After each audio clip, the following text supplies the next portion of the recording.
Have you ever run out of something you needed right before an important event? Maybe you were hosting a dinner party and you ran out of food. Or maybe you were giving a presentation and you ran out of time. We've all been in situations where we desperately needed more of something, but we didn't know what to do about it. Well, imagine being at a wedding with your best friend Jesus, and you notice that they've run out of wine. Now, obviously, this isn't a big deal for most of us, but for Jesus, this situation was an opportunity to reveal his glory to his disciples. Let's read John chapter 2, verses 1 through 11. At a wedding in Cana, the wine ran out. Jesus told the servants to fill up some jars with water, so they filled up jars until they were full. And he said to them, "Now, draw some out and take it to the master of the feast." So they did.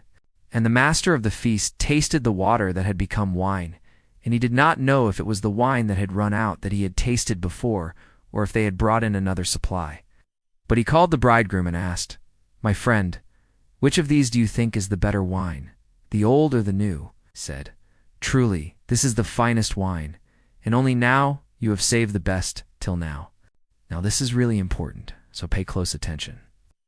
The fact that Jesus turned water into wine was not just a miracle, it was an act of his divine power meant to reveal his glory. And this wasn't some obscure hidden glory. No, this took place at a wedding, a celebration of love and life, joy and hope. All the good things that God created and that we as Christians get to experience because of Jesus. This was the first miracle that Jesus did.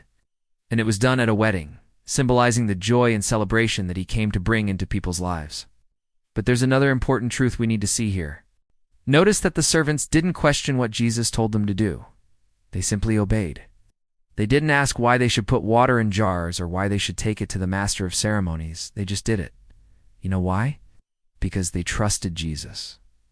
They believed that he had a reason for telling them to do this, even if they couldn't understand it.